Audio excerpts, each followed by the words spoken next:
Assalamualaikum warahmatullahi wabarakatuh. Perkenalkan, nama saya Rahmawati dari kelas 1A. Saya akan mempresentasikan mengenai metabolisme protein. Pengertian protein. Protein adalah zat makanan berupa asam amino yang berfungsi sebagai pembangun dan pengatur bagi tubuh. Protein mengandung unsur karbon, hidrogen, oksigen, dan nitrogen yang tidak dimiliki oleh lemak atau karbohidrat. Molekul protein juga mengandung fosfor, belerang, serta beberapa protein memiliki unsur logam seperti besi dan tembaga. Protein berasal dari bahasa Yunani, yaitu proteos, artinya yang utama atau yang didahulukan. Jenis-jenis protein. Berdasarkan sumbernya, protein dibagi menjadi dua jenis, yaitu protein hewani dan juga protein nabati. Protein hewani adalah protein yang berasal dari hewan, di mana hewan yang memakan tumbuhan mengubah protein nabati menjadi protein hewani. Contohnya daging sapi, daging ayam, susu, udang, telur, belut, ikan gabus, dan masih banyak lainnya. Protein nabati adalah protein yang berasal dari tumbuh-tumbuhan, contohnya jagung, kacang kedelai, kacang hijau, dan jenis kacang-kacangan lainnya yang mengandung protein tinggi. Berdasarkan bentuknya, protein dibagi menjadi dua jenis. Yang pertama, protein fibrillar atau skeloprotein, yaitu protein yang berbentuk serabut. Protein ini tidak larut dalam larut-larut encer, baik larutan garam, asam basa, ataupun alkohol. Contohnya, kolagen yang terdapat pada tulang rawan, miosin pada otot, keratin pada rambut, dan fibrin pada gumpalan darah. Kedua, protein globuleratosterol, yaitu protein yang berbentuk bola. Protein ini larut dalam larutan garam dan asam encer, juga lebih mudah berubah di bawah pengaruh suhu, konsentrasi garam, larut asam, dan basa dibandingkan protein fibrillar. Protein ini mudah terdenaturasi, yaitu susunan molekulnya berubah diikuti dengan perubahan sifat fisik dan fisiologinya, seperti yang dialami oleh enzim dan hormon. Fungsi protein. Yang pertama adalah pertumbuhan dan pemeliharaan jaringan dan sel-sel tubuh.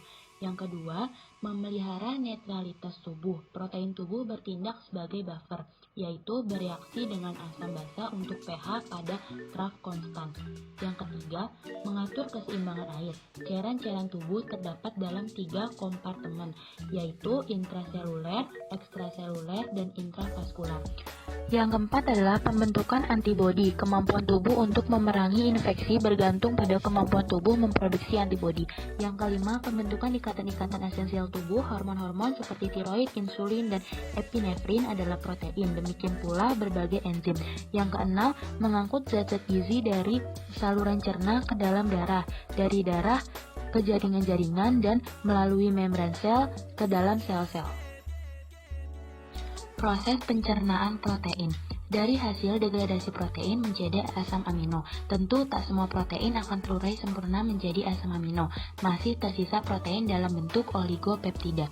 Asam amino hasil degradasi di dalam usus halus akan masuk ke dalam peredaran darah dan diedarkan ke seluruh tubuh yang memerlukannya. Asam amino antara lain akan masuk ke dalam sel yang tepatnya berada di dalam sitoplasma. Asam amino yang berasal dari degradasi makanan yang masuk kemudian diedarkan oleh darah ke dalam sitoplasma sel. Asam amino ini akan digunakan sebagai sintesis protein yang nantinya akan dirangkai oleh ikatan peptida di dalam ribosom dengan mRNA sebagai cetakannya sehingga menjadi polipeptida protein. Sisa protein yang belum terurai ini akan menuju ke usus besar sebagai bahan makanan yang akan terurai oleh mikroorganisme flora normal usus besar manusia.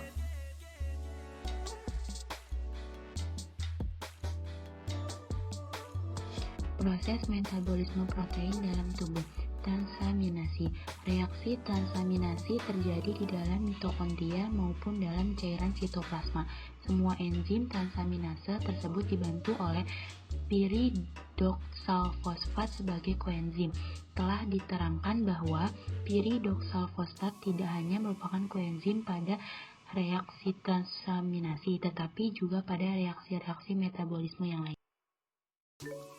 Deaminasi protein.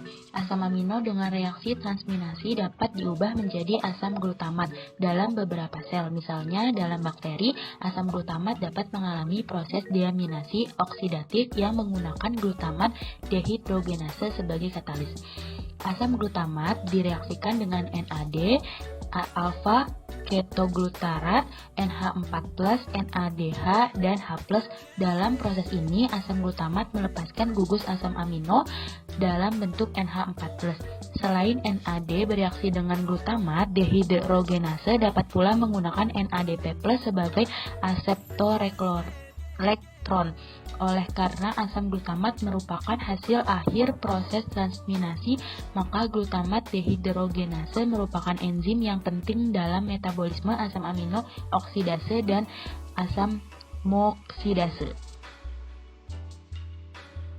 Pembentukan urea. Urea terbentuk dari amonia dan karbon dioksida melalui serangkaian reaksi kimia yang berupa siklus yang dinamakan siklus urea. Urea adalah suatu senyawa yang mudah larut dalam air bersifat netral, terdapat dalam urin yang dikeluarkan dari dalam tubuh.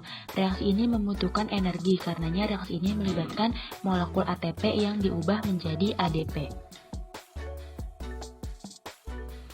Karbamilfosfat yang terbentuk bereaksi dengan ornitin, pembentuk sitrulin. Sebagai katalis pada pembentukan sitrulin adalah ornitin transkarbinase yang terdapat pada bagian mitokondria sel hati. Reaksi ini berlangsung dengan bantuan enzim aragininoseksinase, suatu enzim yang terdapat dalam hati dan ginjal. Enzim yang bekerja sebagai katalis dalam reaksi penguraian ini ialah orginase yang terdapat dalam hati. Ornitin yang terbentuk dalam reaksi hidrolisis ini bereaksi dengan karbamil fosfat untuk membentuk sitrulin. Biosintesis protein. Sintesis protein adalah proses pembentukan partikel protein dalam bahasan biologi molekuler yang di dalamnya melibatkan sintesis RNA yang dipengaruhi oleh DNA dalam proses sintesis protein. Molekul DNA adalah sumber pengkodaan asam untuk menjadi asam amino yang menyusun protein, tetapi tidak terlibat secara langsung dalam prosesnya. Molekul DNA pada suatu sel ditranskripsikan menjadi molekul RNA. Molekul RNA inilah yang ditranslasi menjadi asam amino sebagai penyusun protein. Dengan demikian akan terjadi heliks gandaian baru dan proses terbentuknya molekul DNA baru ini disebut replikasi. Urutan basa, purin, dan pirimidin pada molekul DNA menentukan urutan asam amino dalam pembentukan protein.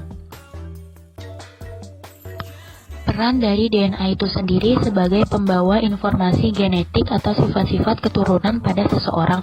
2 tahap pembentukan protein. Tahap pertama disebut transkripsi, yaitu pembentukan molekul RNA sesuai pesan yang diberikan oleh DNA.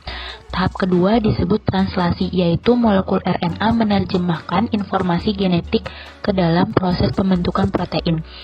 Biosintesis protein terjadi dalam ribosom, yaitu suatu partikel yang terdapat dalam sitoplasma.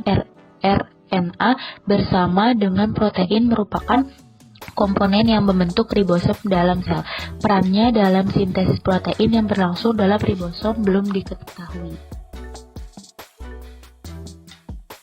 Sekian presentasi dari saya, kurang lebihnya mohon maaf. Wassalamualaikum warahmatullahi wabarakatuh.